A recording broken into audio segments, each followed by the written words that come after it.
he calls himself the Machine. Anthony Fowler from Liverpool. Now, a lot of you might be looking at me thinking, Anthony Fowler, why are you interested to see how far he goes? It's because of there's certain few things, because you have to go back to to find out why this guy is so confident and sometimes comes across a little bit arrogant. Let's look at his amateur career, for example. As an amateur, he had about 209 fights, which is quite a lot. 209 fights, he won 190 of them, lost about 19. And that is a really, really good record. So with that sort of record, it gets your interest going, thinking, okay, let's see how he does as a pro. As an amateur, he fought on 65 kg. And basically, a lot of people that fight around that 75 kg, they fight usually around middleweight, which is around 72.5 kg. And what's interesting about Anthony Fowler is he's not only not fighting at middleweight, he's going back down a little bit more, 69.5 kg. So basically, he's losing about 5.5 kg to fight as a professional. So that gives him a lot of advantages. It gives him the size advantage. And as you know, a lot of people that have got size advantage, they carry the weight very well. Like Errol Spence, for example, he fought at 69 as an amateur and has gone down to 66.5 kg. So he's quite big for the weight.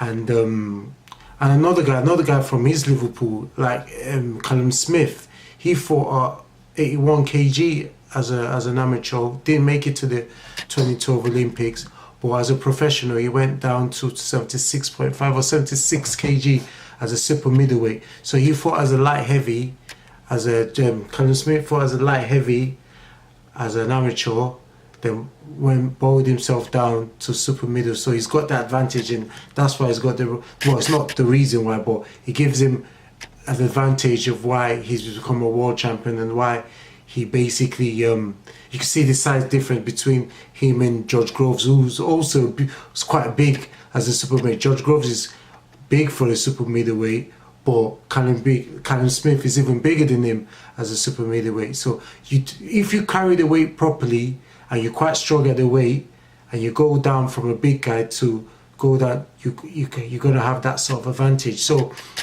with that being said, and like 154 right now, which is 69.5 kg, the champion right now, one of the champions, his name is called Gerald Hurd, and he's got 2 belts. He's a unified champion, 69.5 kg, and he's big for the weight.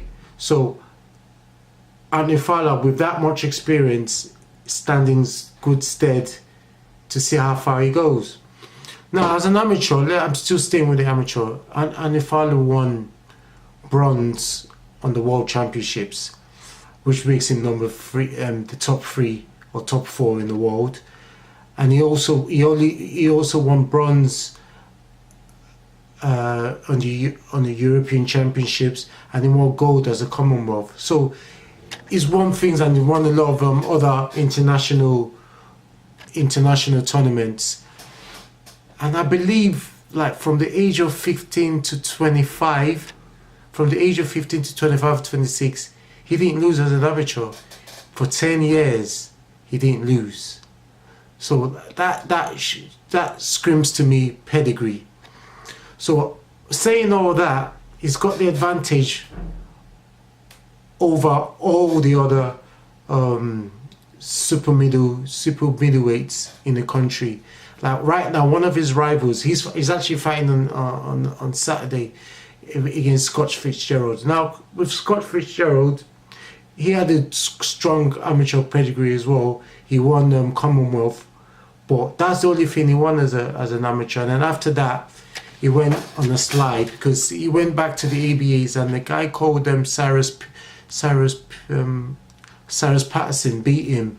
Like that was a massive shock. And after that, I think he left the GB squad, but Anthony Fowler stayed in the GB squad. Anthony Fowler was always a weight above him, so Anthony Fowler is a naturally bigger guy. That's why I feel Anthony Fowler He's had a stronger amateur career. He's naturally bigger, looks stronger, and he's been more disciplined.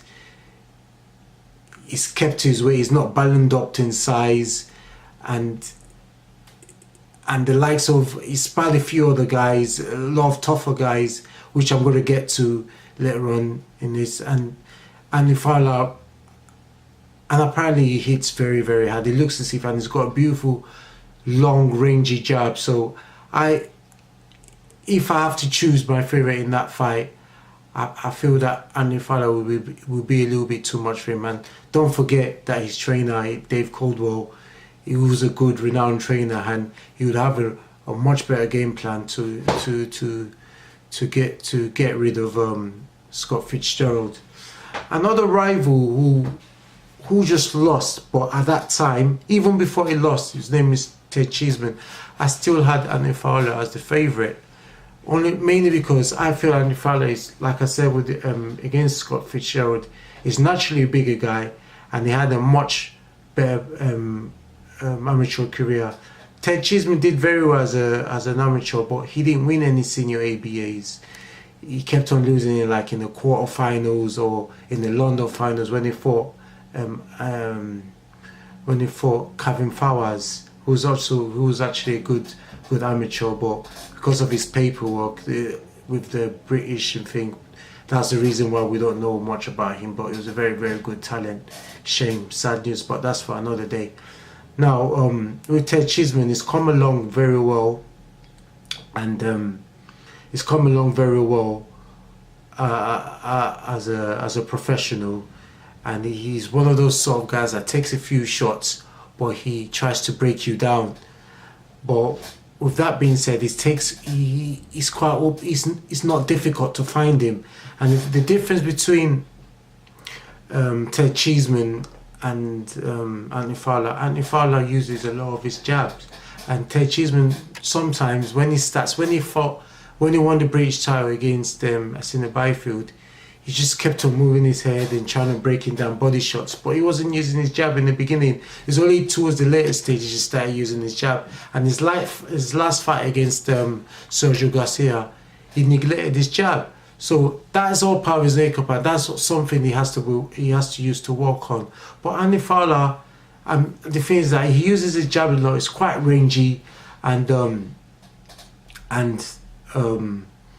if, like I said, with Ted Cheeseman getting hit a lot, he's going to have to get past that jab. And as Ted Cheeseman fought anyone that hits as hard as Anthony Fowler, I don't think so. I can't say so. And the reason why I know Anthony Fowler hits hard, because I know someone who's quite close to Joshua Boazzi, and Joshua Boazzi is like on the lead up to the Olympics with Anthony Fowler. They used to train a lot. They used to do a lot of strength and conditioning, and they sparred a lot. They've had hundreds of rounds together, and someone I spoke to who was really, really close to Joshua Boazzi, apparently Joshua Boazzi told him that Andy Fowler really hits hard. And for someone like Boazzi to say that he hits hard, that speaks volumes. And not only that, in an interview, I seen an interview with Carl Froch, he alluded to the fact that when he sparred the likes of Anthony Fowler, like for the first 3 rounds, Anthony Fowler gets the better of him, and it made him think to himself like, right, maybe I'm losing it. But because of it as a pro, he comes along after the 4th, 5th, 6th round, and that's when he comes into his own. But in the first 3 rounds, he gets the better of Carl Froch at his prime.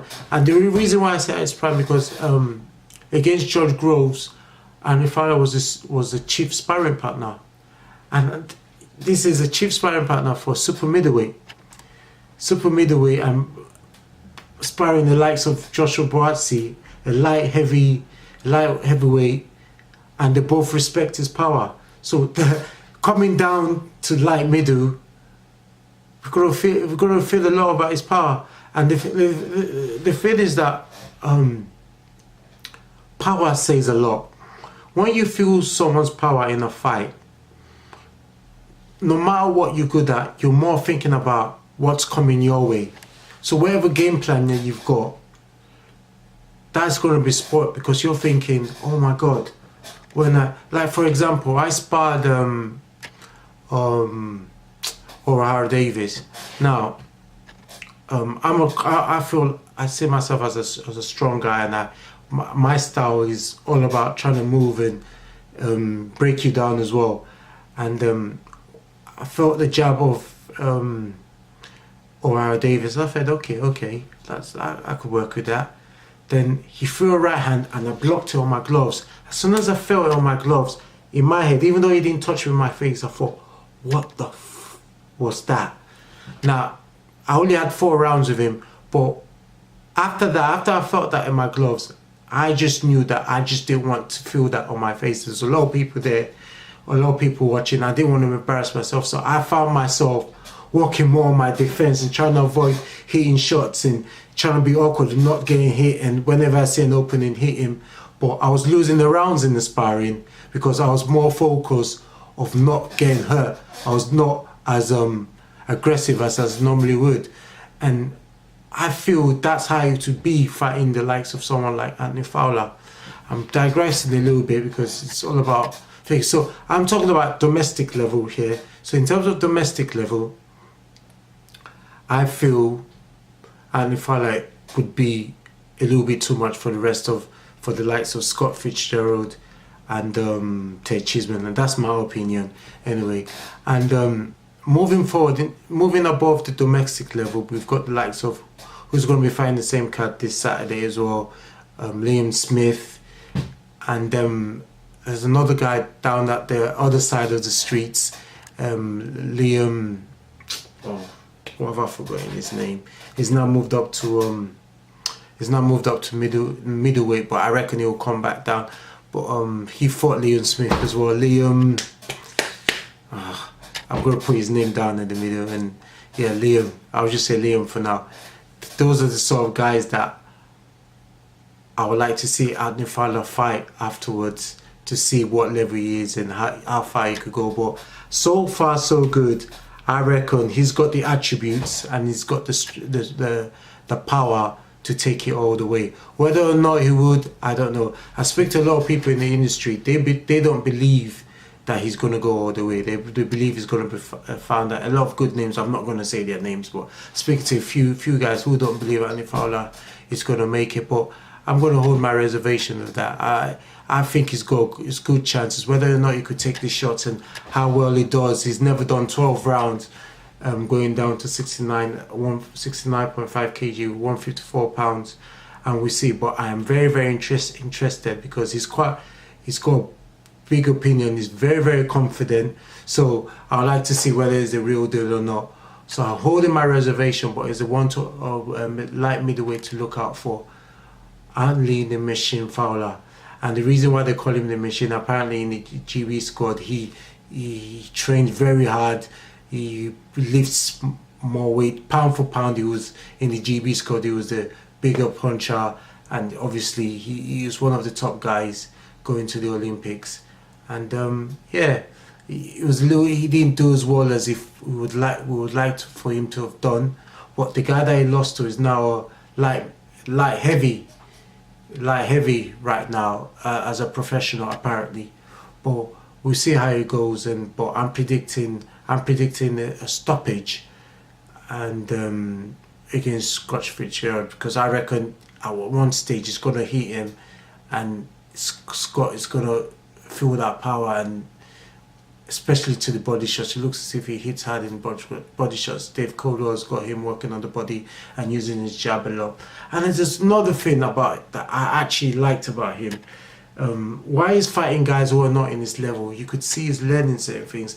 And the main fight that impressed me more was the fight against the Irish fella, Craig O'Brien. Now, the only reason why that fight wasn't shown a lot, because unfortunately for Anthony Fowler, he fought in a card where it was when Derek Chisora knocked out Carlos Takam, and Dave Allen knocked out Nick Webb. So those were big knockout fights. So Anthony Fowler's knockout was put down a little bit though. But if it was in another card, that would have had a little bit more exposure. Now the reason why that fight impressed me was that in the first 4 or 5 rounds, Anthony Fowler didn't really go for Craig O'Brien's face.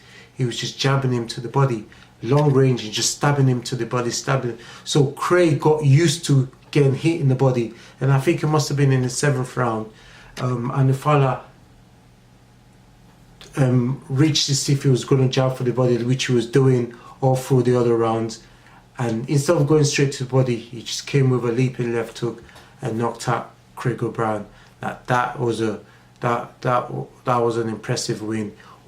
Fighting with someone who's not in your level, work on certain things, learn things, and then go for the stoppage. That shows that he's still got levels. He hasn't shown those levels yet, and he's still got layers and layers that he hasn't shown. And when it comes to competitive fight, we'll get to see if he's got the mettle. And yeah, that's all. And we'll see how he goes. What do you think about Anthony Fowler? Please leave a comment and let me know. Uncle T signing out.